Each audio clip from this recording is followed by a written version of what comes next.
It does work with the thing.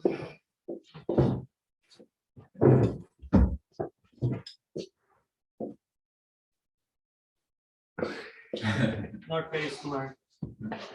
It would be better if you could increase the thickness of the writing. Okay. If you can try. I think there's like some This lag is there. the best. Yeah, this is better. Yeah. Like after writing on the iPad, this doesn't feel so smooth. Oh, really? No, it Yeah, doesn't. yeah, iPad, it has almost zero lag. Yeah, right. Yeah, Yeah. there's a lag. Yeah, I think they're good to go. Probably increase the size of the eraser. I don't think there is a bigger. The camera is not on. Is this the biggest? Yeah. Yeah, but I don't know. They won't see Thomas there. They won't. I don't think it will. It will just see us. But we can put it on now. But if Thomas moves, we could Let's try see. just to see what happens. I'll do a second. Or we can just do another like camera from one of the laptops. Oh wait, here isn't it here? No.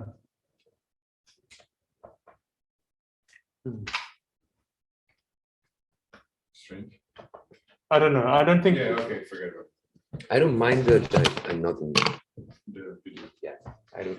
It's not the most important, I guess. But what it is important is to know if you can hear me at the other side of the connection. Can you hear about? Yes, yes, Okay, I can hear you well, and I can see the board. Yes, thank you. great. I can hear you and see the board, but I cannot see any video from your room. In your From the last speaker. video, no? It does, yeah. So maybe you can. You I can could, just turn I the can, laptop on so that people can see. Yeah. Yeah, there you go. Yeah, but I think it only will record the camera. I mean, Yeah, the it won't board. record Yeah. you. No, no. Yeah, yeah. So it doesn't matter. it's- Yeah. Okay. So Yes, so we're very happy to have Thomas here again, giving us a more informal talk, the first talk on the smart board, and with a live speaker in the room, I think. Yeah. So please go ahead. wow, what an honor. Really, really, I feel happy to be here, and nice to meet you guys, and hello to the audience in the world. So yeah, as it was said, this is going to be a more informal introduction to some ideas, like to kind of wrap up the mindset that we are using for doing the models that I explained in the previous talk. So now I will just dedicate a little bit more to some aspects that make clear what concepts are around and why we think this way and so on. So without any further context, I will just introduce some reaction networks and speak about the properties. So we will learn some concepts along the way. And that's the general idea. And of course, questions and how to apply these to other things and so on are welcome. So I will start just defining something very, very simple that we call the reaction. Okay, the reaction network, and it's going to be written like that. And I'm going to make something extremely, extremely simple, which kind of illustrates what are we talking about. And then on C plus B goes to 2, goes to A. You can just invert it and it automatically starts reading. If I shift the Yeah, you just pen, use okay. the back of the pen, it will start Okay. reading. And now if I yeah, it's smart, very smart. Yeah. So okay, C plus B goes to, let's say, it goes to C. Okay, just to make a simple idea. So this reaction network is now describing an open system. This first reaction is trying to say that we get we get A from the environment. That's the idea. We get A from environment. So nothing is producing A. So A is just coming. It can be light, it can be resources, water, or something like that is not in the system we are analyzing. Then B plus A goes to 2B. It means that it can be said in many ways, but basically A transforms into B in the presence of B. So when A is around B, it will become B. And this can be ideologies, can be virus dynamics, state transition in virus dynamics. It can be, I don't know, so many things, mood, psychological, let's say, attitudes or something like that. And C plus B becomes C. It's B decays or is destroyed, let's say, decays, disappears, lives out the system in the presence of C. So that this is a sort of interpretation. And now, of course, this can be chemical systems as well and so on. But I will try now to connect directly to the idea of building differential equations out of these entities. So we need to imagine the dynamics. So I will say something like, this is the world that we're looking at. This is our what we are looking at is this. This is the thing that we consider as the world. And we know that there are some A's coming in and that we might or might not, that's important to say, might or might not have some B and C guys moving around. They might interact, they will interact eventually because they are in this space and there is A coming in. So if we look at later, what's going to happen? There will be some A's here, some maybe C, some B, and there will start happening some sort of interaction. And that's what is used generally to model chemical systems. And it can also, if you look at this, it's pretty much an agent-based model, just described more abstractly. And also, of course, we can do agent-based models. Wow, this is, I need something with more, with more area. Yeah. And then we can build the differential equations. That's the first important concept that is useful to have in mind, that we can build. And actually, the most typical way to build the equations is to assume what is known as the mass action kinetics, which is assuming, as I draw there, that the guys can, I think I should have to keep it. So we have some A's here, some B's here, and some C's here. Yeah. So we assume that they all move isotropically and they are homogeneously distributed in the space. So we can simply assume that the total, the rate of interaction is going to be given by the proportions. So the more you have B, the more chances there will be for this or that interaction to happen. If there are more A's than C's, then we will have more happening the first and the second interaction. But there is another parameter, interesting parameter, that is controlling this. Is a kinetic. It's called kinetic constant, and it's also traditionally used in chemical reactions. But I will try to go a little bit further from here. But okay, I will build the differential equation. A, it's going to be given by a function. It generally is a constant, but I will call it, this is K2, K3, and K1. So this is going to be K1 of T. Minus, because here is that in this first equation, we are having positive appearance, or we're getting more A. It's positive derivative. Here in the second, we have negative. So we are using A and not getting more of it. So we're going to have minus. And how do we express this interaction? We express it simply with the product of the concentrations, which are in principle normalized. So it could be divided by the total amount of guys here.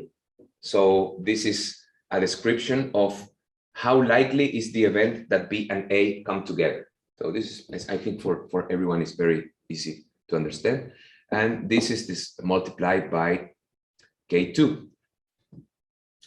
And the third interaction, nothing, we don't have A. So now let's go to check B. B prime, and nothing on the first. The second we get, now we use 1B and we get 2B. So the total production is 1. 1B is overall produced by this reaction, and it's going to be given by BA K2.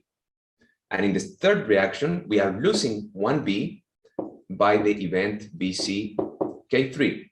And then C point, it's going to be 0. Because nothing is used or consumed, produced or consumed in any reaction, so the concentration of C is going to remain constant. Okay, so this is the way we build differential equations, but this is under the assumption that these things are moving homogeneously distributed, isotropically, and so on, as it happens in, let's say, bouncing balls worlds, right? But we can have something perhaps different. For example, we can model saturation dynamics, which is used also generally to model what happens in cells, because they have certain volume, and then you cannot have just more and more guys. At some point they get full, and you can, in those cases, for example, I will change color, make use of technology.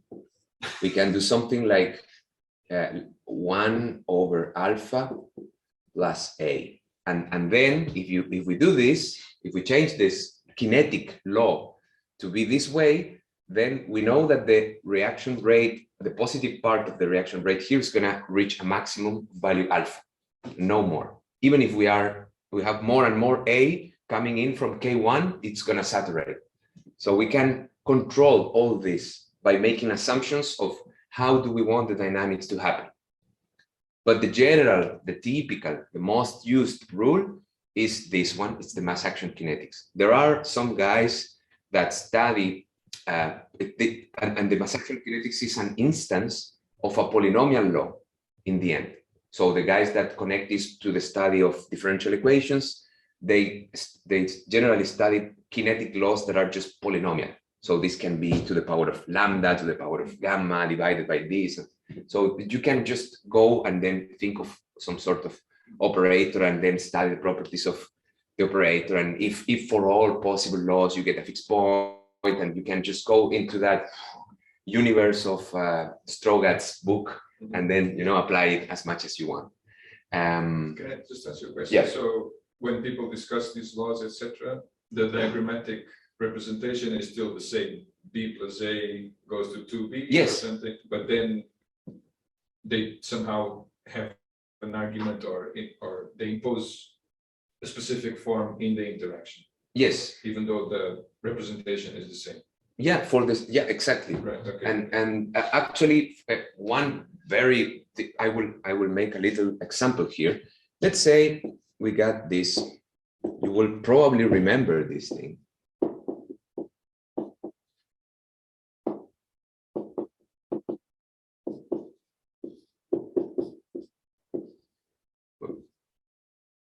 This is beta, and then so this part of the board is less sensitive. Silly.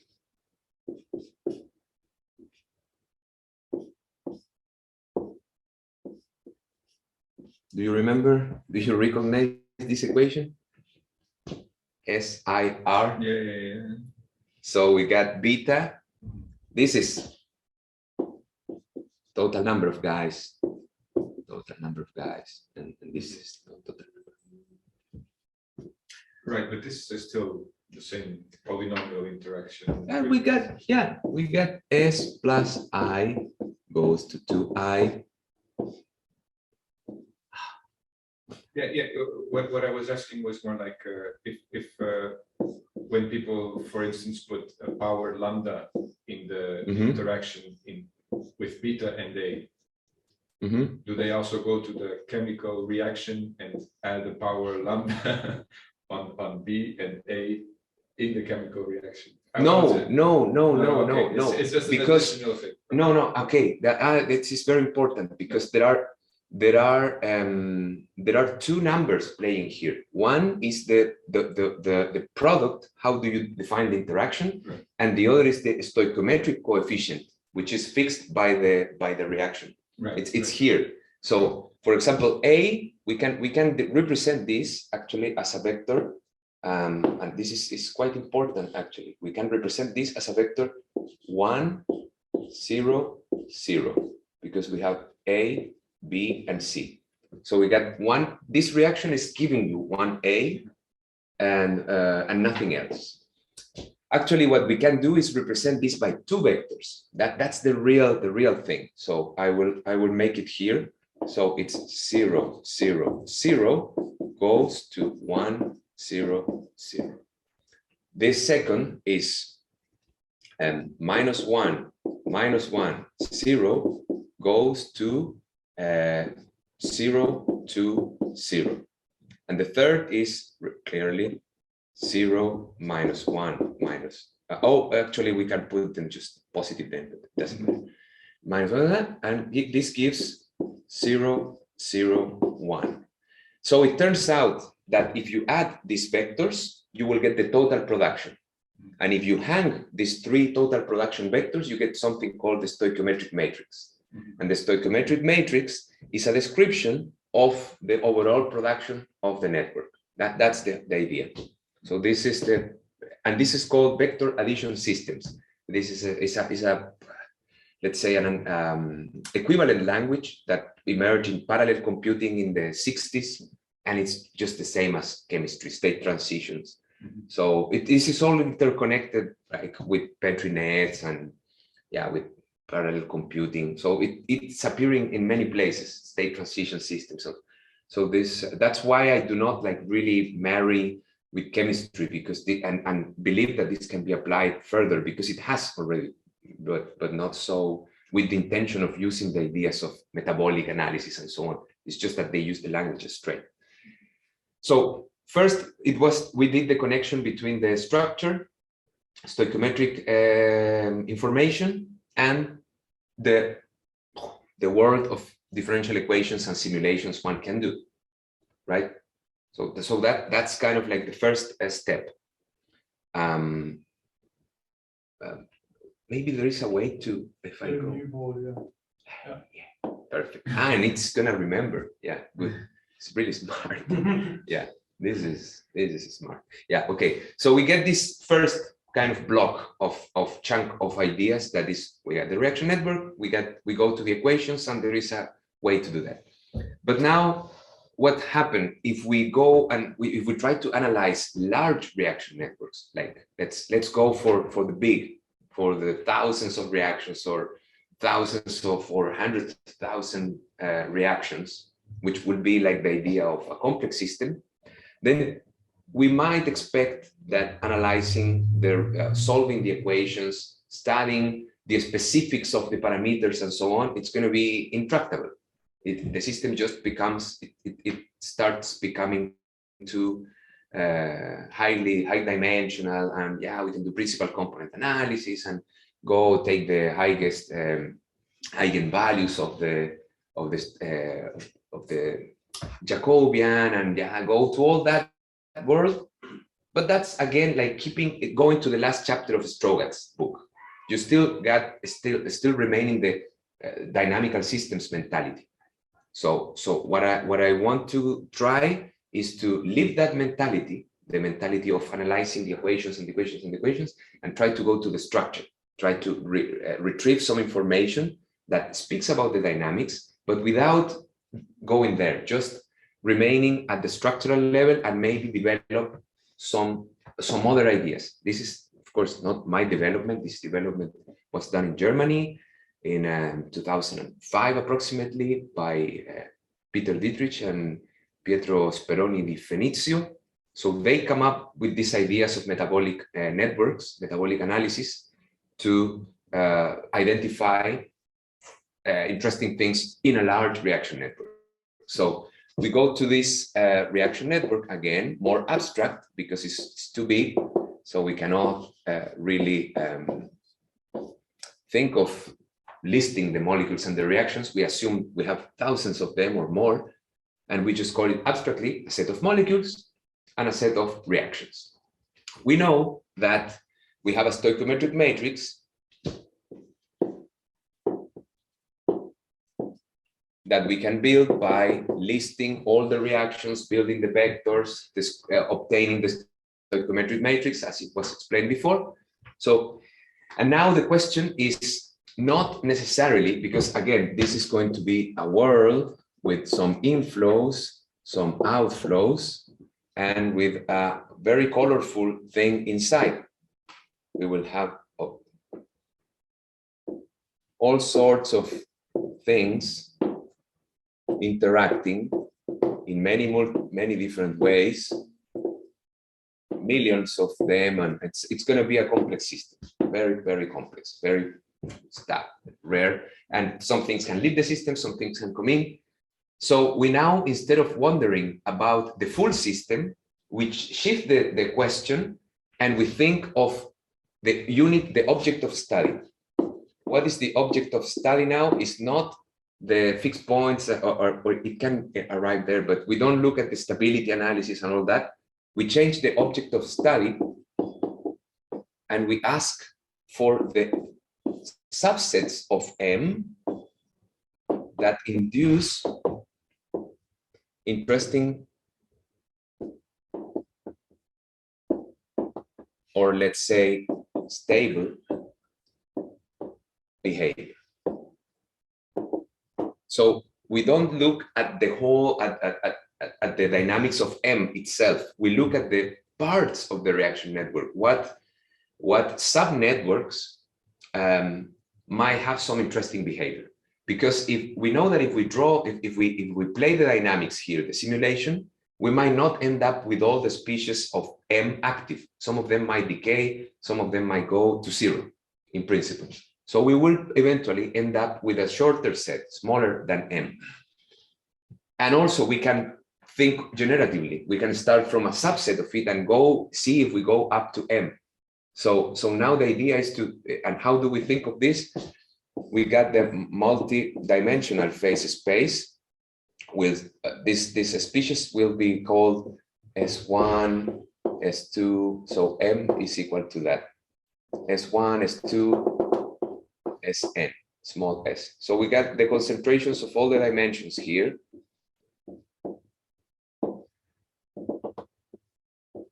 Is the multidimensional space, and what we look is now, if we think of a subset here, what we are looking is a subspace of the phase space. We are taking some of the dimensions and some others we are just forgetting about them.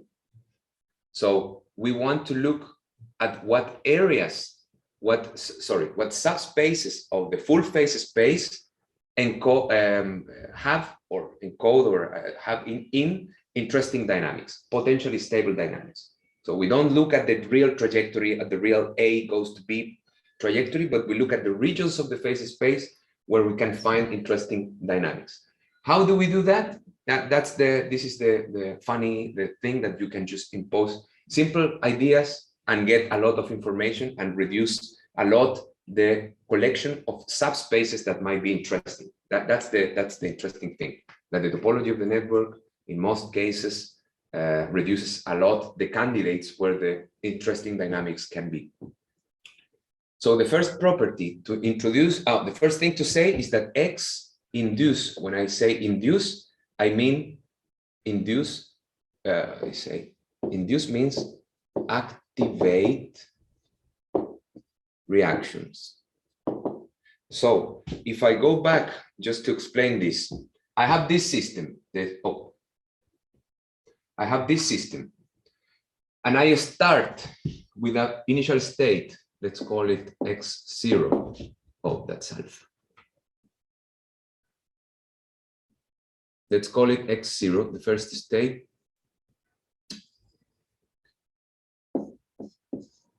And we start with a state that is, let's say, we have ABC, like described in the state, and we start from 0 to some areas of the board, or maybe it's because of the angle. Yeah, 0 to 0. So if I start with the state 0 to 0, I am starting from an abstract perspective with the set B, right? Because I don't have A in my system, I only start from the subset B. So I'm only activating a molecule, a species, that is not even reactive. So B is a non-reactive set, because there is no reaction that you can activate by only having B. But there is a reaction in our system that activates spontaneously. So if you have B, you immediately have AB because of R1, right? Or we didn't name them, but because of R1. If I will start from C instead, if I will start from C, I can only activate again R1 and I get AC, right? And if I start from BC, I will get all the reactions and sorry, this reaction A, if you start from B through R1, you get AB, and then you can activate as well R2, which uses A and B. So you start from something that is not active, you get from the outside, you get one reaction that activates, and then that in turn reactivates another reaction, which is the second. So if you start from B, you go to AB and you activate R1 and R2. If you start from C, you activate R1 and you don't reactivate any other reaction because you need B. And if you start from BC, you of course, obviously you have all the species, so you will activate the whole network. So what I'm trying to go there is that when you take a subset of a large reaction network, you will activate a certain reaction set that we will call R sub X, right? And now we can go structurally to what do we say about this? We define, for example, prod of Rx, which means all that is on the right hand side of R in Rx. So we take all that is in the right hand side of the reactions in Rx. What does that mean? All that can be produced when you take a set and you activate those reactions. So what happens is that if X contains prod of Rx, if we say this, we mean, well, if we say this, we mean that we took a reaction, a subset of the whole thing that is not producing anything that is not already contained. It's not, no novelty in it. And this, we say, X is closed. Back to the example, B is not closed. And all the others are closed. And I mean, once you put A in it, they close. So it's one-shot closing, actually. But for larger reaction networks, if you, for example, try an algorithm that computes the closed set, given a subnetwork, and you start a cycle, you know your computation will have to add the next product, go to the cycle, next product. So it's going to take a number of steps equal to the size of the cycle to reach the closed set. So, and if the end of that thing opens another thing, then you will continue. So, of course, the number of closed sets is probably much smaller than 2 to the power of n, which is the total number of subsets of the phase space. And it is not so hard to think that any long run dynamics will end up in a closed set. It's not gonna keep adding novelty forever if the starting set is finite. At some point, you won't add any more novelty. This has been proved, so I don't need to prove it. You don't go to cycles of forever. Well, it can happen under certain particular circumstances, but generally the dynamics go to a closed set. They end up in a closed or jumping between 2 or 3 closed sets. So it's not more than that. So you can reduce the abstract dynamics to motion between regions of the phase space, which represent closed sets. You don't know the exact point, but you know the region where this is going to be moving around. Okay, so that's the first structural thing to say, but I want to continue in this branch to introduce the logical algebraic understanding of this, because you can go very far following this idea. And it's very interesting, and it's open, uncharted territory, partially. So let's now take C, the set of all closed sets. And let's take x1, x2 in C, this C. What we can I'm just going to draw the cloud idea, not go very technical because it will take too long. What we can define now, it's we take 2 closed sets. We think now, the thinking is we have 2 closed sets, and we question what happens if we put them together. Are we going to get another closed set? Most likely not. So if I take x1 union x2, almost, well, not almost, but in many cases, is not necessarily a closed set. Example, you take A goes to B, B goes to A, C goes to D, D goes to C, and A plus C goes to Z. So this is a closed set, this is a closed set, and if I put them together, I activate this other reaction. But it also happened to be that this is another closed set. So if you think about it, closed sets create other closed sets. And there is an induced second order reaction network that connects closed sets. We haven't explored that much yet. We define all the theory, and we call this thing a synergy. When you have 2 closed sets that activate another closed set, we call this a synergy. And we prove actually that there is a notion of, there are things of separability. If you can disentangle a reaction network in parts, if there are too many synergies, you cannot, because it will always reconstruct itself. And it's very interesting because you can analyze how the reaction networks in nature, like nuclear reaction networks or biochemical reaction networks, how they have this sort of resilience, that you take parts out and they just rebuild, regenerate, without knowing anything about the dynamics. Again, it's just structure.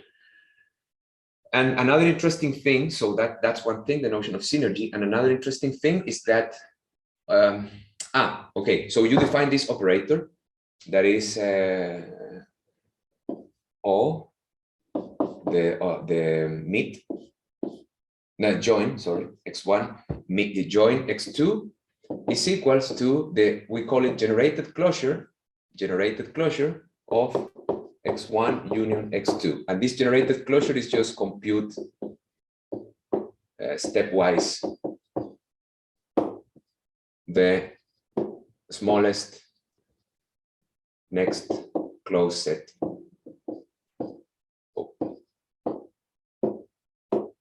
And now this is okay. So this is the join operator. You take the union and then you go to the next closed set. And this induces an idea that is, I don't know if you're familiar with the Hasse diagram. Familiar with the Hasse diagram? No. So Hasse diagram. If I have 3 two species, only two species, A and B. The smallest thing I can have is the empty set. Then I can have A, or I can have B, one element, or I can have C, okay, three. Then for two species, if I take subsets of two, I have AB, AC, and BC. And if I have three, I only have one case that is ABC, right? So then the reaction network, you put some interactive topology here, a reaction network, and then you will say, okay, so this is closed, and this is closed, and maybe this is. Okay. We have, these are the closed sets. And this is actually the dimension reduction. These are all the possible subsets of the phase space. And then you know the dynamics will be here or here or here or there in the long run. Ah, what? Wow. Ah, Maybe click back. ah, this is.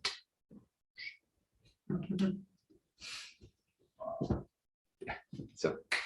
No, nothing. Sorry, too much. Yeah. So this is the idea of thinking in terms of the Hasse diagram, and then you can define another operator, which is the mid operator, x1, x2, and is equal to the generated closure of the intersection of the sets. So you just define the analogous generated closure of the intersection. So you take the two sets, you only keep what's in common, and then you construct the closed set that comes out. And it turns out that you can easily demonstrate that C, together with these two operators, is a lattice. What that means that for any two sets, you have all the operations are going to be well defined, and that there is a supremum and an infimum. And that's already the structure, a structure in which you can build logical structures, because this will play the role of AND, and this will play the role of OR. For some topologies, for certain kinds of reaction networks, you can also define a negation. And then it opens to modal logics. You can start defining operators that represent certain logical, how you call it, connective, some sort of logical connective through the happening of the reactions.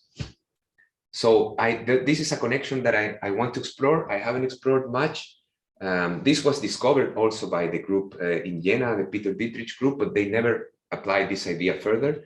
And if I have time at the end, I will show, I have an example that it's in an article actually, that I show a reaction network that induces a lattice whose, and the lattice is another lattice, which I will talk a little later, because this is the lattice of closed sets, which is not so interesting because many closed sets, sorry for this detour, many closed sets are not interesting dynamically speaking.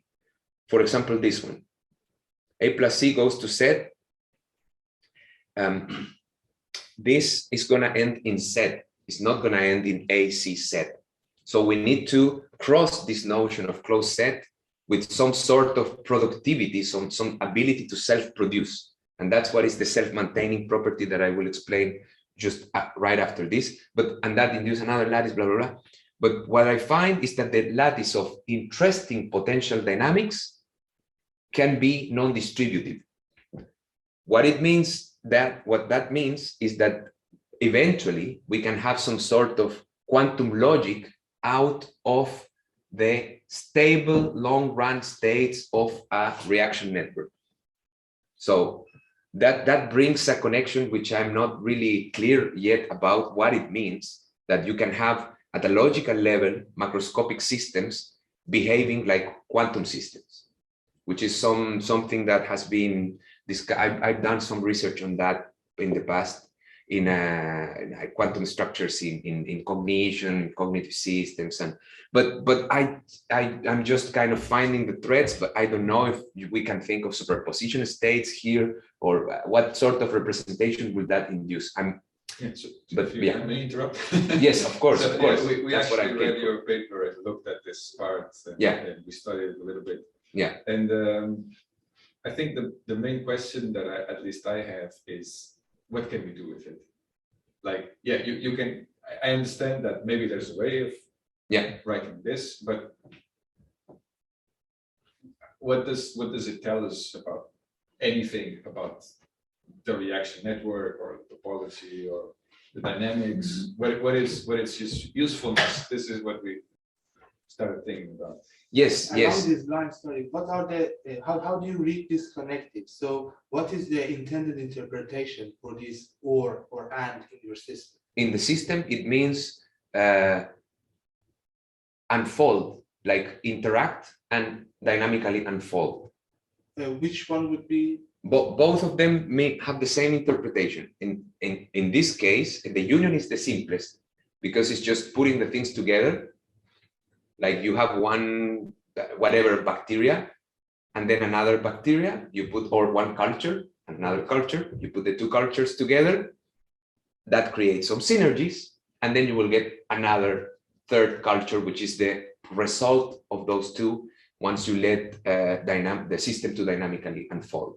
And in this sense, what would the and mean?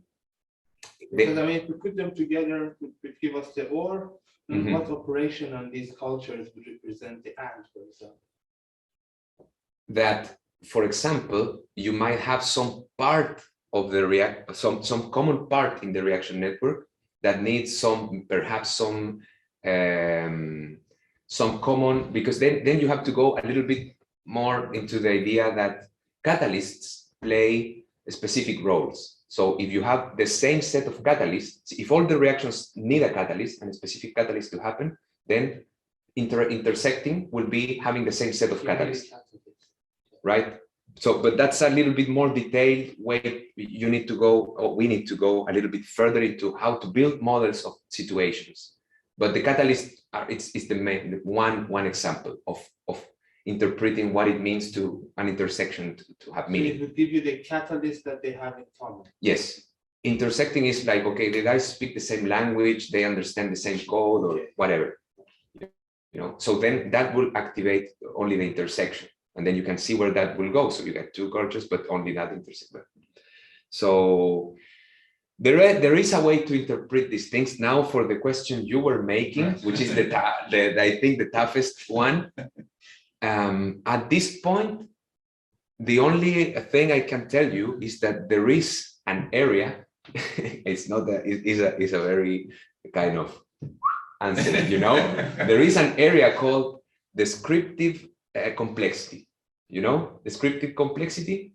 No, that it tells you and it's very interesting because I will make the connection. It's an argument. It's an argument to build an answer, not an answer on its own. Descriptive complexity tells you, give me a logical structure, your connectives, what's the other? How is it? Model theory, you need some objects. You remember a model is given by whatever the starting objects, the propositions, basic propositions, the connectives, and so on, and that builds a system. So, for example, propositional logic, you have a set of basic variables, and then you have and, or, and not. That's it, propositional logic. Then you have for all. If you introduce for all, then you can create first order logic. If you introduce there exists another thing, then you can have second order logic. And there is a zoo in between with modal logics that have more expressivity, that's the word expressivity, more expressivity than propositional logic, but less expressivity than first order logic. What that means, that there are certain statements that cannot be done in propositional logic, that can be done in first order logic, but that can also be done in between with a logic that doesn't make all the statements of first order logic, but it does more than proposition. And then you create the zoo of logics, which is called descriptive complexity. So how complex has to be your connected and like modal operator, that's the thing, how it operates more generally. Or what kind of formulas, what kind of propositions you can make, statements you can make, having a certain set of operators. Mhm. There is a zoo of that, and that zoo has been proved that maps directly to the zoo of complexity classes in computational complexity theory. So the way in which you make statements is how hard is the problem that you can solve. Okay, so that Okay. thing, yeah, okay. No, I try. Yeah, I And guess if that is an area of research, this can be an area of research too. That's the answer. Well, no, Yeah. sure, I guess, Yeah. but I guess if I understand what you're trying to say, then it's more like a measure of complexity of the system. Yeah, like what kind of logic you can ascribe to the system is a measure of complexity of the system. A Is that first how you thing to want to say say, it? Yeah. yes, and it's a measure of from what I kind of, because from what I'm trying to get, because for certain networks, but later it will be clear for certain the set of closed sets always builds a lattice. Always, you can prove it is easy. But the set of organizations not always build a lattice because these operators cannot be properly defined. The set, sorry, I think you went to step now. What is the organization? The organization is when it's closed and it's self-productive. Okay. Yeah, So yeah. I need to go there. Yeah. But for if you complexify a little bit more this, which means if you target more smartly, if you are more smart at targeting the subsets of the phase space, this, of course, where is the Hasse diagram? What you do is kind of discard this. You say, I discard this, I discard this. I add more properties, which are still necessary for being stable, because close is just one necessary property. There are more. So the more necessary properties you add, the more you discard, the smallest is your end up, the system or the set of possibilities you end up. And that system of set of possibilities you end up has a logical structure eventually. Sometimes it does, sometimes it does something, it only has something very simple. Sometimes you cannot define this guy, and so on and so forth. So it gives it, as you say, it will tell you a measure of the complexity, but it will also tell you a measure of the expressivity of how to say, of what kind of how to say, like how it's like you measure it's like you measure the system by the things you can tell about it, by the formulas, by the statements you can build. Mhm. So if the statements you can build are very kind of basic, then probably your, I don't know exactly probably what, but maybe we could say, for example, that the system is not properly defined. We need to include some other things to make the system to be able to produce logical statements of it, because this is in the end, it's a model, right? So we can always perhaps, that's another area of research in lattice theory, that they go for extensions. So how can you extend this? Is it going to be something Boolean? Is it going to be something non-Boolean? And that's because that's why I was the title of the talk talks about structural changes. Because to me, the interesting thing is I have this system, and let's say it has some lattice structure, and let's say that the properties of that lattice are such. Now we have the new cryptocurrency coming in, new species appear, new reactions appear, but the system doesn't really change so much. It doesn't, the whole thing, it's going to remain. Some closed sets will change, and how the logical structure gets impacted by the structural change. And structural changes for a reaction network mean adding a new reaction, deleting a reaction, adding a new species that creates new reactions. And this can happen for two reasons.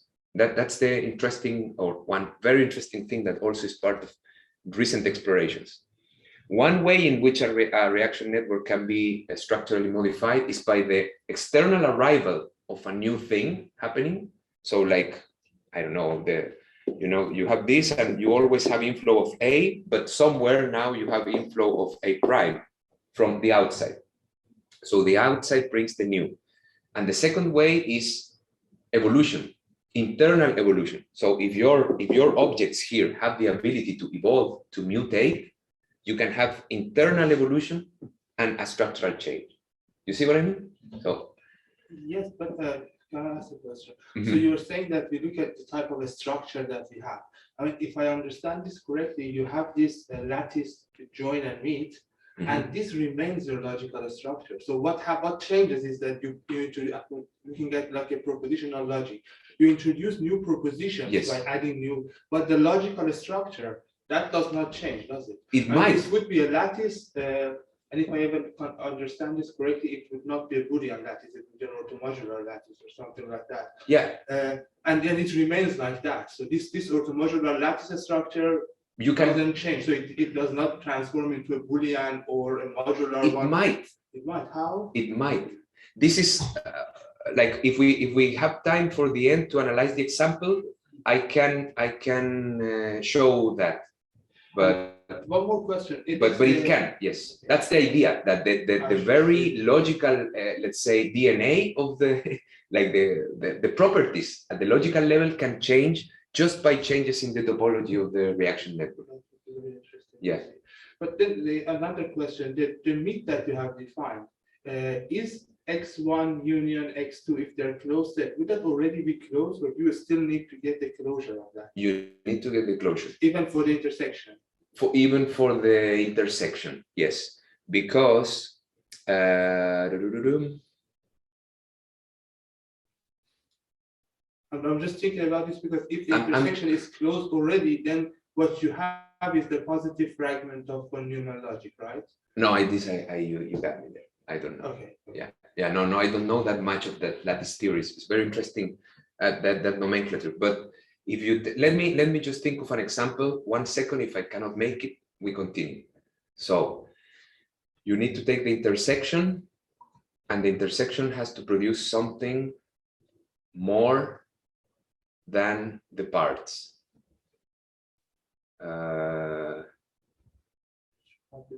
I think, yeah, it probably is not possible. But because it was already produced in both. Yeah, yeah. That's why actually it's always a lattice. The closed set is trivially because the intersection doesn't make any problem. But when you confront it, which is the next step, when you confront it with the self-productivity, then the intersection is not gonna take you where you want necessarily. Okay. Because the dynamical unfold. So I'll can continue. I just ask, sorry, there's many questions, but can I just ask, so this analogy with descriptive complexity you made, it's at the level of closed sets. It doesn't hold when you now introduce this notion of organization. It does. It's where it's most interesting, I think, is. Okay. It's where it's going to be, if any value, it will be there, because Okay. the closed sets is still a very let's say what's the word, like when you it's very bold reduction. It's not very useful reduction just to consider the closed set. It's still interesting for topological analysis and so on. It gives you some information, but it's much more interesting. There is much more mathematical richness in looking at the next structure that we will see. You cannot reduce the whole dynamics to just these closed sets, or can you? You can reduce, but very blurry. Because I mean the organizations are closed sets. Yes. So that's a subset of this. Yes. So whatever you have there, you already have it here. But this is a bit more coarse. It's coarse. That's the word. Coarse grain. Okay, it's a coarse grain part of it. So it does. You cannot just completely ignore the rest of the network by just looking at this. No. I mean, you will have to be very lucky that this approach will give you that as good results as the one that we are just about to show.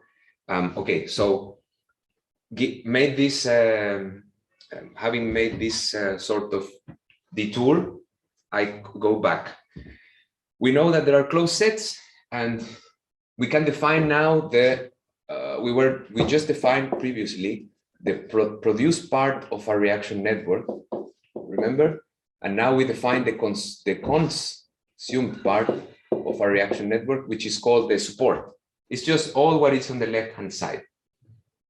Another still non-quantitative, still qualitative property is to say that it's called semi-self-maintenance. Semi-self-maintenance means that everything that is consumed is somehow as well produced. So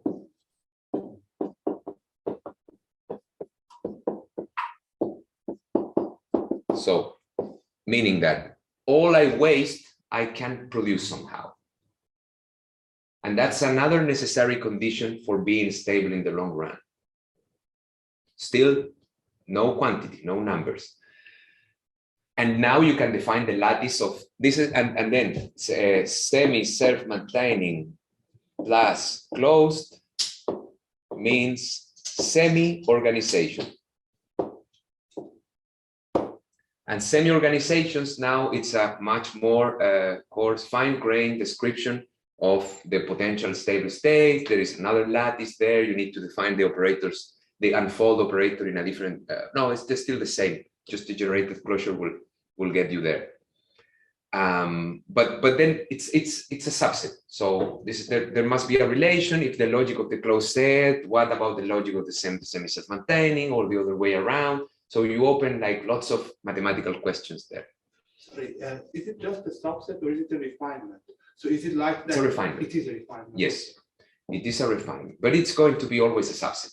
Yeah, of course. But anything we had in the big set, we can produce with this. So any non-self-maintaining, what do you call it?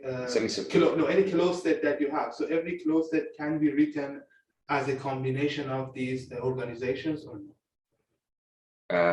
No. So it would not be a refinement. It's not like in this sense. I'm thinking that whether or not it would already increase your expressivity, or it has two different set of expressivity. Different, totally. I think that you can build even counter examples of the kind. I want to have this expressivity here and this expressivity there, and and that's why I'm interested in representation theorems, to take classes of networks that produce classes of logic. So that's the ERC grant. Thank you. Application. One, first modeling, and second, study these questions. So because actually now maybe it's the time to say, if you can produce like, let's say, quantum logical structures in this way, then what you have is a hidden reaction network interpretation of quantum systems. So the states of quantum systems are stable outcomes of some topology. So your propositions in the quantum logic will speak about what is stable enough to be a state. You see? So then the states have an inner model of stability. You see? And also superposition states. Superposition states will also have an inner model. So I don't know. This is I'm not able to think sharply, go like sailing, thinking back. It's not easy for me. Yeah. Okay. Semi-self-maintaining, refinement, semi-organizations, lattice ideas, and so on and so on. But there is this typical example that you say A goes to B and 2B goes to A.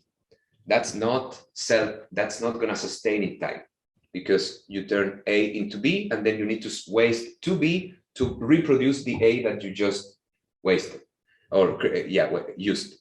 So this is semi-self-maintaining, but not stable, right? Closed as well.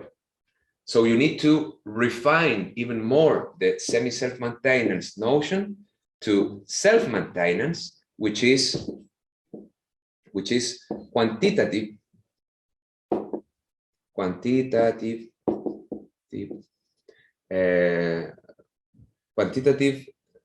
way to maintain. And to go here to talk about quantitative maintenance, I will go very quick, because otherwise it will take maybe too long. And yeah, and we're getting hungry. A bit more. Yeah, we have an hour maybe. Yeah. So Okay, quantitative. And then we have to recall the stoichiometric matrix, S. We're going to call it SX because we're taking subset and reducing the stoichiometric matrix just to that set, which we are going to assume that is closed for simplicity, so we don't have to add new dimensions by the happening of the dynamics. And we will say, if we take Sx and we multiply it with a vector of the dimension of the number of reactions of this is going to give us, I call it F, the total productivity. This vector is a positive value. Nothing can go negative. Of course, reactions cannot happen. So a little example. If I go A goes to B and B goes to A, the stoichiometric matrix will be minus 1, 1, 1, minus 1. Yes. And then I multiply this by the vector B1, B2, and this is going to give me minus B1 plus B2.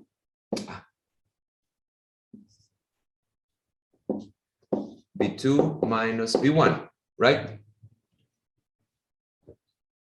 So if B1 is larger than B2, then your productivity is going to be negative in A and positive in B. If B2 is larger than B1, then your productivity will be positive in A and negative in B. And if B1 is equal to B2, both of them will have productivity 0, right? Is that clear? Is this clear? Yes. I'm Yeah. just thinking about that. If we think of A and B as a species, then what do you mean by them being equal or bigger than each other? No, I'm not talking about the species. I'm talking about the productivity of the species by the happening of reactions. So, yeah. So this is the rate. It's actually this is actually the production rate, and it's actually this is an abstract description of the dynamical system. And V is a function of the concentration vector, and this is going to be S. This is the species, and this is the stoichiometric matrix. Sorry, just that the letters, as usual, start becoming complicated. So stoichiometric matrix times flux vector. That's how they call it in chemistry. Flux, how much each reaction is happening, and that depends on the state, temperature, parameters, whatever, and that tells you the rate of change of the chemical components in your system. So this flux vector, whatever shape it has, polynomial, whatever we want, it will have some values in time. At some point, it's some value. So we don't focus in the functional shape of it, but on the values that might eventually reach non-negative production for everyone. And we need to impose that no coordinate is strictly 0. So everything that can happen must happen at some rate. Because if we assume it's 0, why you have it in the first place? So for chemical systems and so on, that makes sense. For non-chemical systems, like decision system, you decide what happens. Human being, you can knock certain reactions and think it's totally normal. You want to invest or not invest this year on something, you decide. Even the investment is always possible, but that changes the landscape of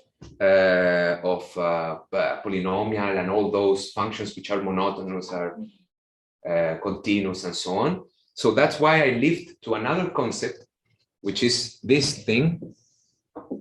I create the process, the notion of process space. So the process space is not a function. It's just all the numbers that this thing can take. It's just a region of all the possible processes, and you say, okay, I'm just going to take this as my process space, and I will look what happened to the potential dynamics in this. So now, the being self-maintaining, it's going to be constrained to the process space, and in turn, that will, of course, constrain all the possible organizations of the system. So it will constrain as well the logic that you're going to obtain. So the logic is constrained by the process space.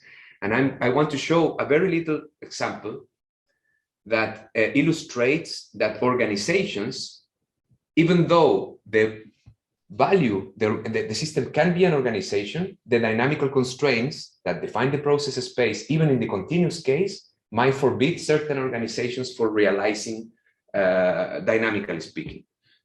The example is very simple, and we published this in 2010. That was my first explorations. S1 plus S2 gives 2S2. Then S1 plus S3 gives 2, no, this is 2S1, sorry, 2S1, 2S2, then 2S3, and 2S4. S1 plus S2, S1 plus S3. S3 plus S4, and S2 plus S4. So if you take this reaction network, which looks like something cyclical, right? You take always a combination of two to produce two of the others. So clearly this is called mass conservation.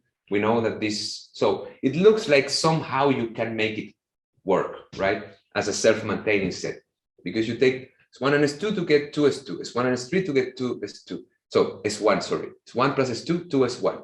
S1 plus S3, 2S2. S3 plus S4, 2S3, S2 plus S4. Okay. Let's go to the mass action kinetics. What is the flux vector?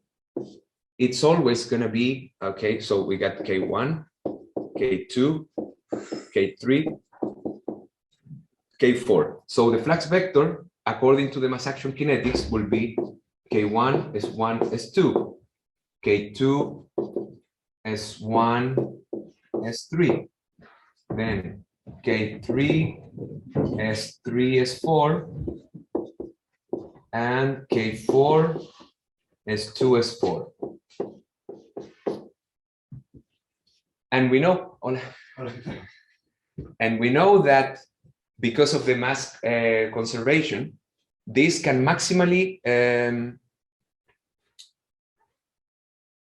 this is going to induce back in the reaction network maximal productivity 0, right?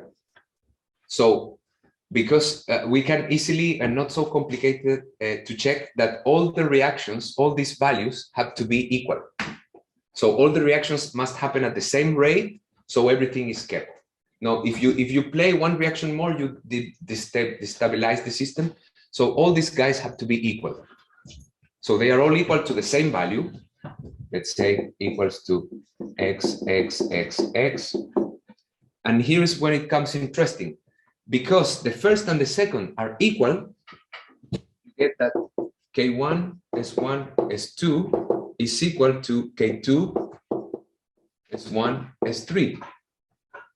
So you cancel S1 and you get this relation. And then you go to the other two and you get that if K3, S3, this is S1, S2, and then K3, S3, S4, K3, S4, and then you get K3, S2, this is S2, and S4 is equals to K4, S2, S4, K3, S4, and then K4, S2, S4, and then you cancel the S, this thing. So now if you have that K1 is larger than K2, and that I think K4 is larger than K3. I don't know if I think that. Yeah, well, anyways, if you have that, these things are, I'm not sure if you follow the idea here. If you have that these constants are chosen smartly, you will not have a solution for this problem. Because K1, you get K1 S2, K2 S3. And then here you get, I'm just going to write it more clearly. K1 S2 is equals to K2 S3. And here you get K3 S4, sorry, K2, K3, A3, S3 is equals to K4 S2.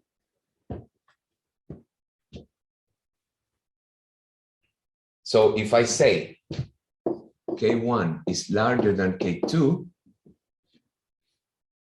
then S2 is smaller than S3. And now if I say, I will have to get S2 is larger than S3. So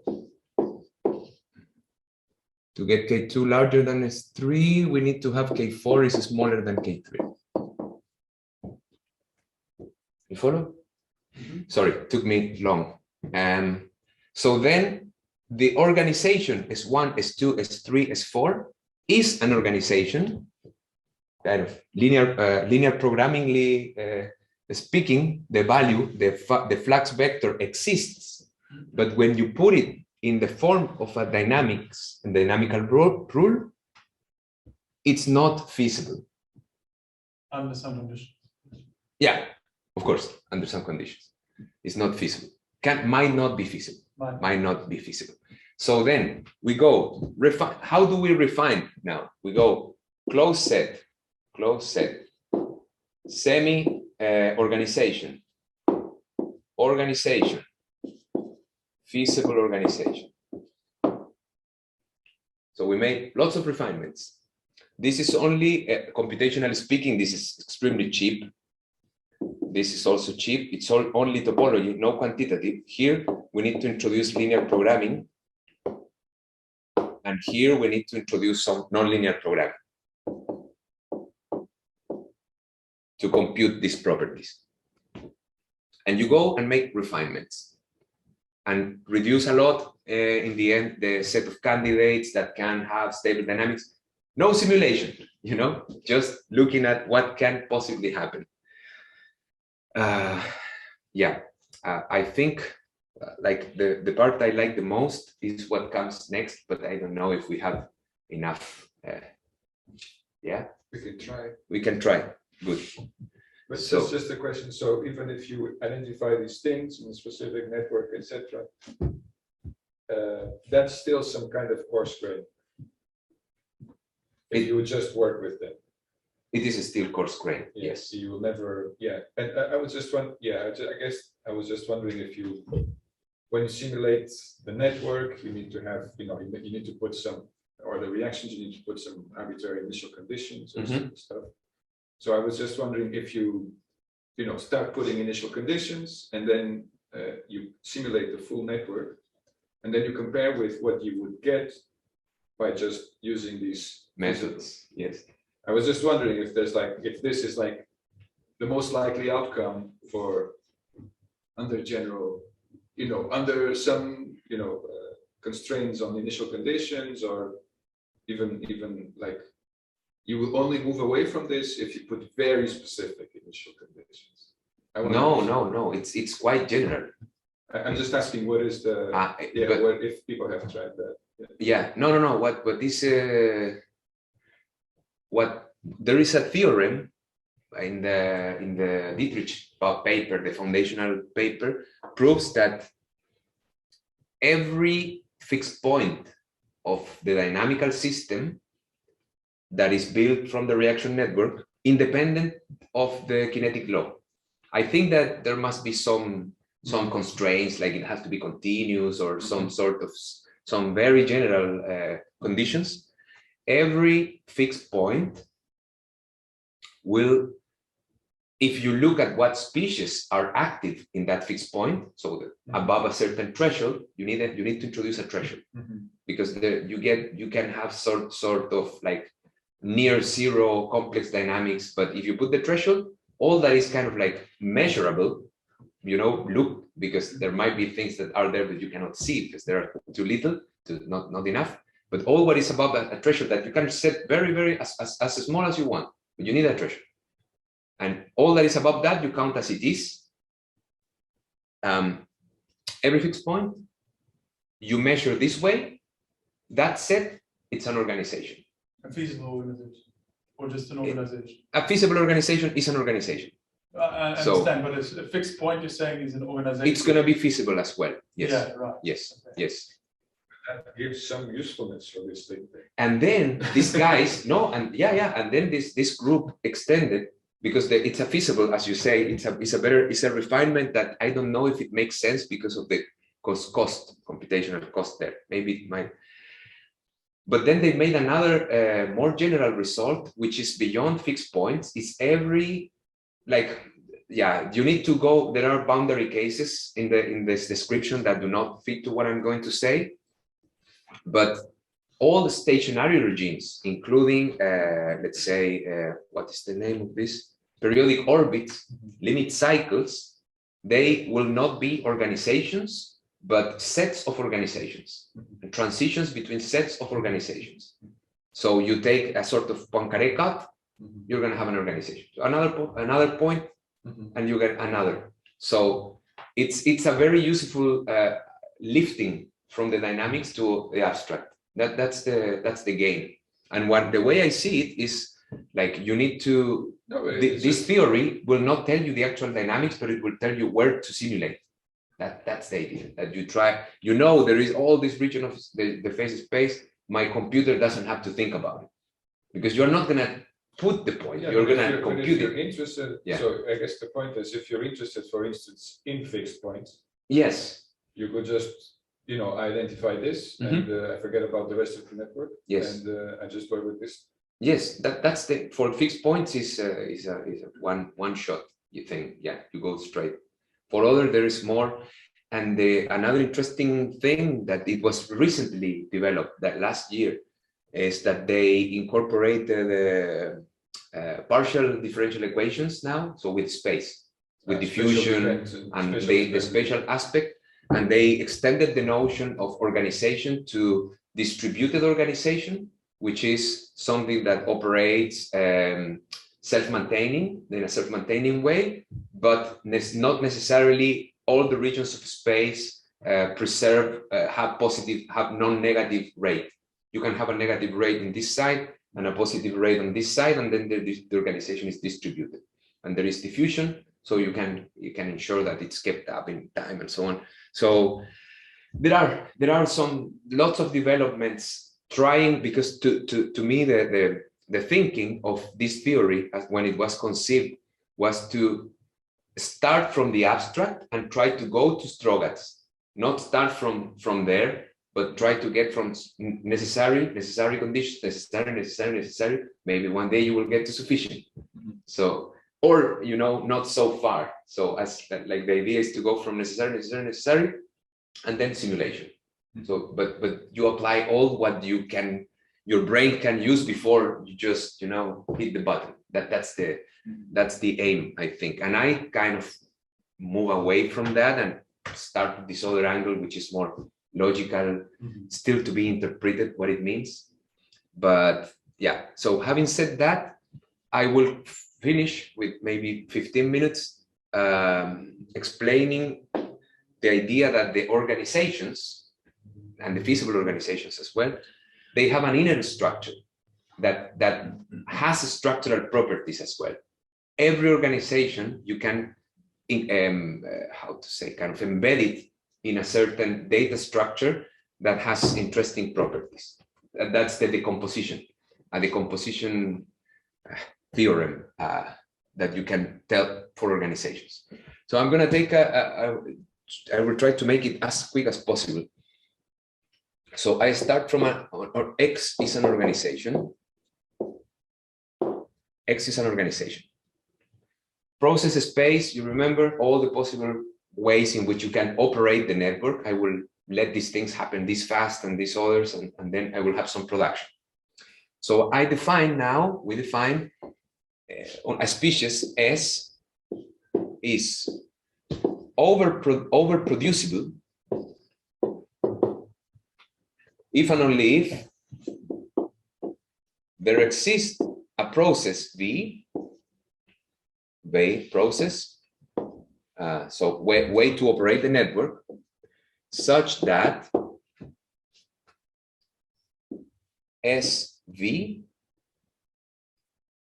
in the coordinate of this species S is larger than 0, and SV in all other coordinates, S bar not equals to S is larger or equal than 0. What am I trying to say?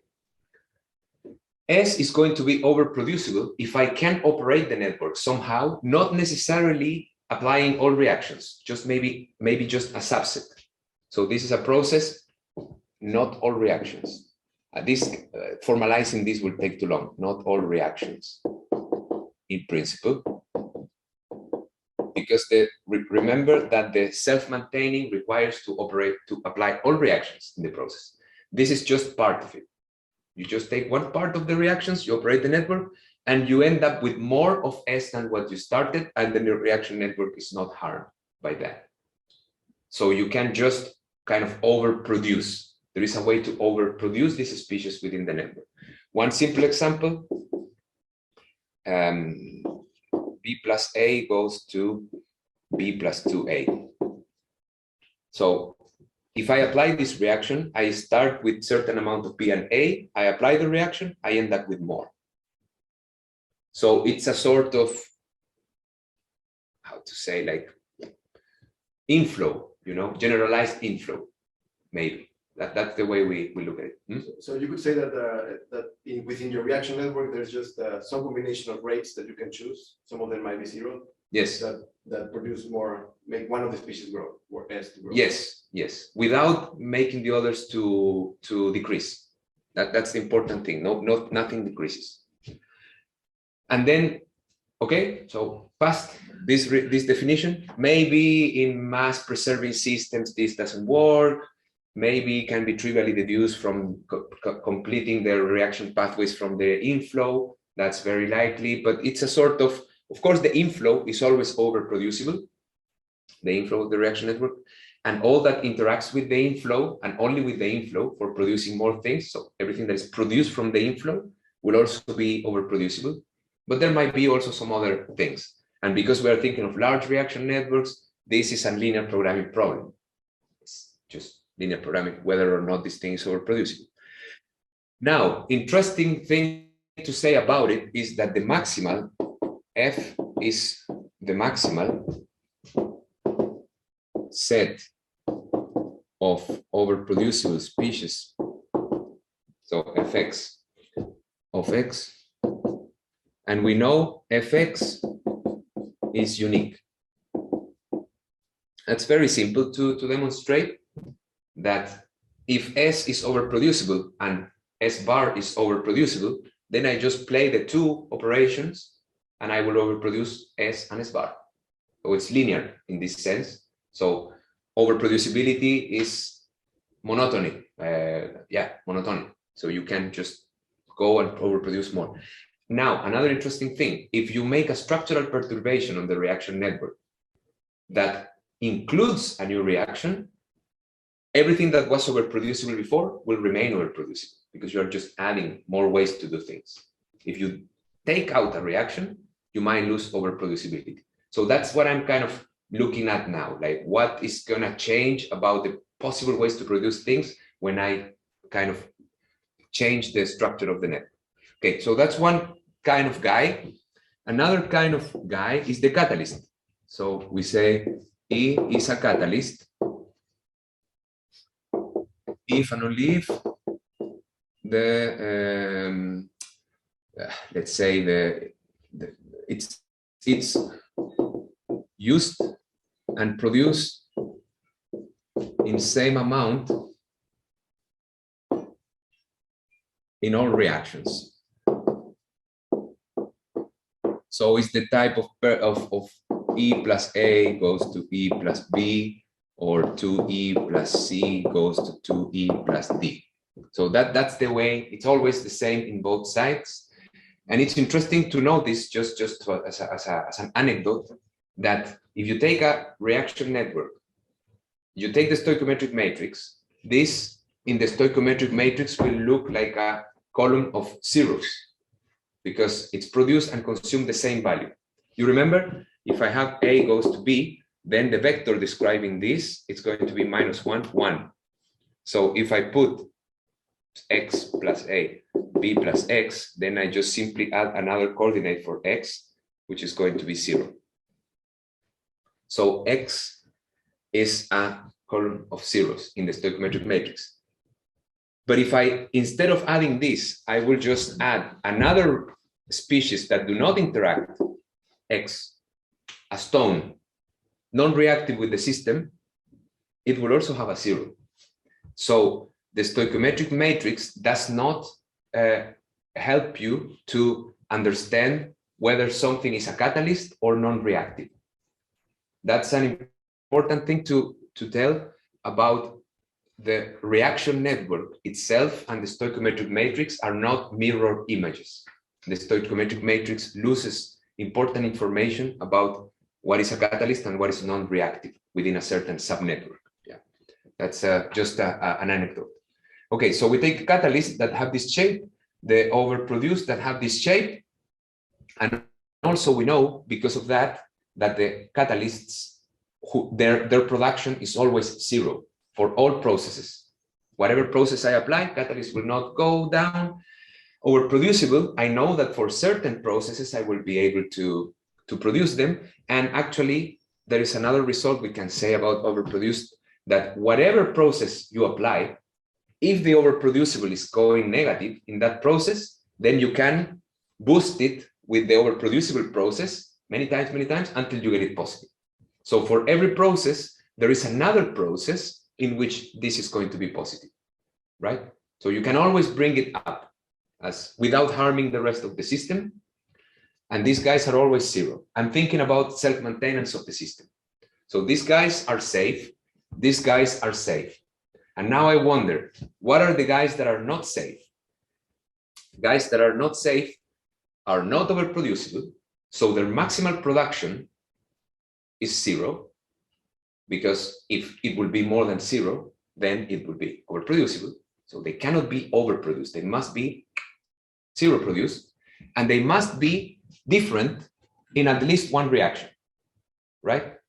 If they happen to be less here than there, if they happen to be less in the right than in the left, then there must be another reaction in which it is more in the right than in the left. Otherwise, it will just not be self-maintained.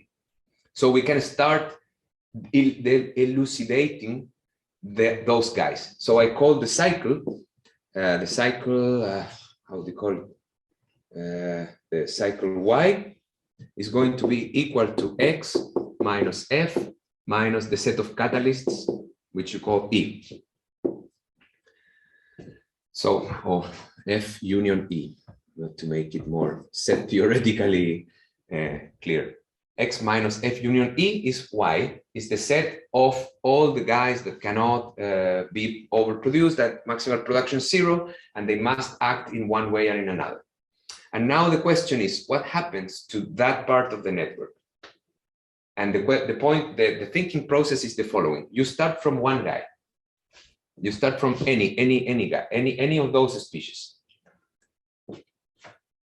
Because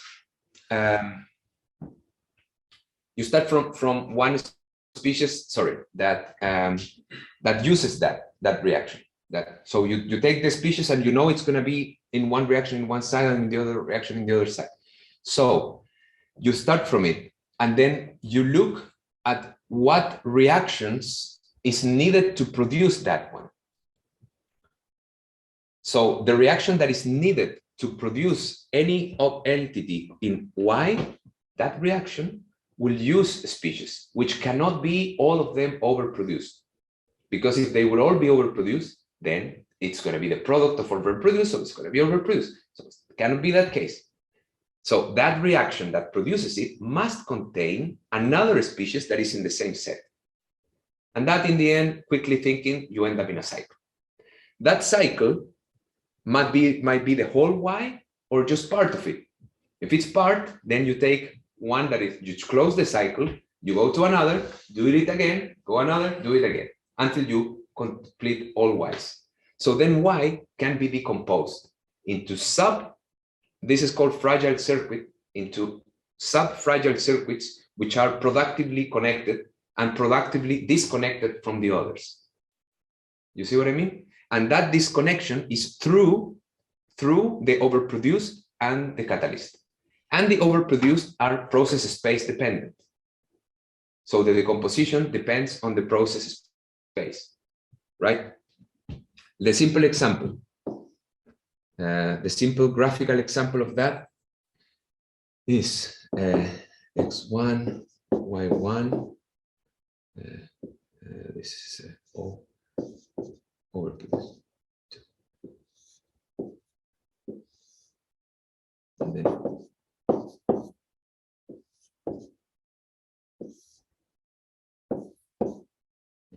so if you have something like this where O is overproducing itself, so O is just self-replicating, y1 and x, this arrow goes to the other side.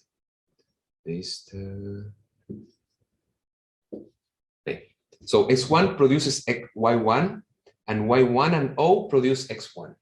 Then y2 and O produce x2, and x2 produces y2. We know that the dynamics of x1, y1 and the dynamics of x2, y2 are completely disconnected because O, it's an overproduced guy who connects them. But that only given the feasibility condition that O is actually self-replicating, because if the constraints do not allow O to be overproducible, so it can produce only as much as it is wasted by these other guys, then O is also part of the fragile circuit. Then it doesn't break down the dynamics. So this idea, we explored it very recently in a complexity article we published. It's actually not yet, it's gallery proof process. It's gonna go maybe tomorrow or so. And we took a simple model of like 13 reactions, compute the organizations, and then analyze the decomposition. So we took the same organization and operated in two different ways. One way that overproduced many guys and you decompose the cycles in one way, and another way that you operate the network that decomposes it in another way that is kind of, the fragile circuit is larger. So you have less overproduced species in the second way of operating it. And then we make structural perturbations, like change states, change the dynamical parameters, add new reactions. And we can see, it was very, very nice to find, for just one example, that the decomposition can predict, or it helps to know how tough is going to be the impact of the perturbation in the system, part by part. Because if the perturbation connects to this guy, then, and the reaction network can still operate in the same way, we know that this fragile circuit will survive. So we can start knowing the dynamical responses of parts of the network when you attack it in some other parts. Which part's going to be, how the impact is going to propagate in the end. And then how the impact is going to propagate is interesting to see where are you going to go in the lattice. And also, how is the lattice going to change if you make a structural perturbation? So all these questions are in the end connected. Yeah, so I think that this is this is the avalanche of ideas that I wanted to share. So Have a comment on this last one? yes, absolutely. You know about this, but so I mean, this reminds me a little bit of also in chemical kinetics that they call non-equilibrium steady states. Yeah. That in order to have some kind of a non-equilibrium steady state, you need to somehow feed something to the system, right?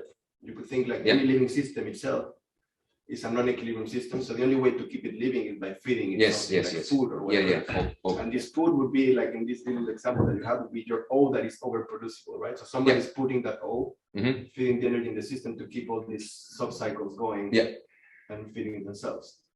So and then there's this important concept that detail balance that maybe you also know about it, that if you have detail balance, it implies equilibrium. So I'm sure maybe that's an important distinction to make in some systems, that if you have equilibrium, it's different that you have non-equilibrium. And I'm not sure if I saw that part in what you comment. But equilibrium means fixed point? Equilibrium means detail balance. So fixed point could be just any steady state of the system, but equilibrium means that you have something called detail balance. It means that every reaction in your network, when after a long time, it balances out with the opposite reaction independently of each other. But you start from reversible reactions. Yes. Systems. Yeah. Yes. Yes. I guess so. Yes. Yeah. So, I mean, maybe that's different too. Yeah. In this case, of course, if you don't have reversible reactions, then you don't have equilibrium. So all the systems that you're talking are non-equilibrium systems. In which No, I'm not denying. I'm not assuming reversibility in principle only, but there can be. There could be. There could be. This is but then it is interesting, because if you don't have it, it means that it's out of equilibrium, and if it's out of equilibrium, means this is really related to non-equilibrium steady states. It is much more because it's more like in the style probably of deficiency theory. We have done some work to connect these ideas with deficiency theory, and we have shown that you kind of certain stable states that are not zero deficient, you can still find with this method. So you can find, let's say, we can journalistically say that this method is more performant at identifying structural stability than zero deficiency theory.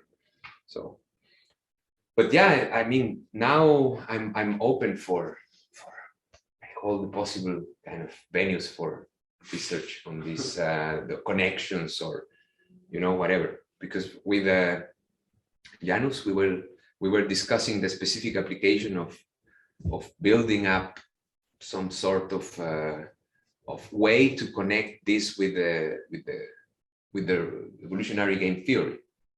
So I don't know if we continue with that or maybe we should thank you for the talk. And we can just have a quick question session. I don't know if there are any questions online still. Online. I don't know if anyone else is there who has questions. Bob is here, at least. Bob, want to ask anything? Yeah, I think the talk was not really meant for them. I use a lot of explanations like this, which they couldn't see. You said that for certain type of these entities closed that you can define negation. Would this organization be the type that we can define negation for, or not necessarily? If you can do it for closed sets, then you will be able to do it for organizations. No, but you said that there are certain type of closed sets that we can do it for. Did I understand correctly? Yes. No.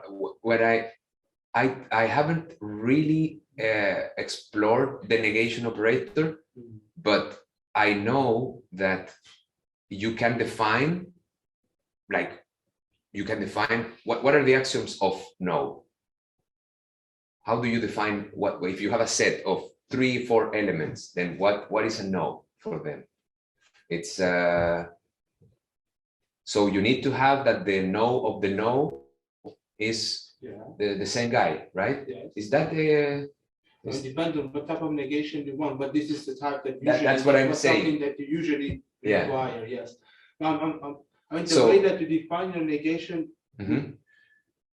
So you take complement, set complement, right? It's a sort of basic form of negation. So then you can do the same idea, but you take the reaction network complement, and that if it's the closed set, if you always have that because the complement is not going to be necessarily the set complement, it's going to be a complementary reaction network, and that's why. And I get just there. I haven't gone forward, but that's why I think you can go to orthomodularity. That's what I was thinking as well. So based on this, especially because of the way that you define your joint, it seems to me that if you define it as a theoretic complement, it would not work for you. You need to do it some differently. But no, it's not going to be. Yeah, for sure. But depending on how it would be defined in terms of your network, then I think the logic that you have here would coincide with the standard, the traditional quantum logic, because that was exactly the structure that they had. They had as their propositions, they had what they call closed linear subspace of a universal space. And you have here closed sets which are in some basic structure very similar to that. That's what's happening. It's very similar, yes. There as well, they define the intersection, they meet as the intersection, which ends up being closed, just like you have. Yes. And they define the joint as the span of the union. Again, pretty much exactly as you have. Yes. So it seems to me that your logic would coincide with it's called von Neumann logic. Like the Witkopf. The only thing is that they have a negation. And the negation there is defined in terms of Yeah, the orthogonal. orthogonality. Yes. It's in, I cannot What- see it whether yes. or not the way that you define it here will coincide or not. But I- even if it doesn't, then your logic would coincide with at least the positive fragment of their logic, which has been very well studied. Positive fragment. That's the okay. I got it.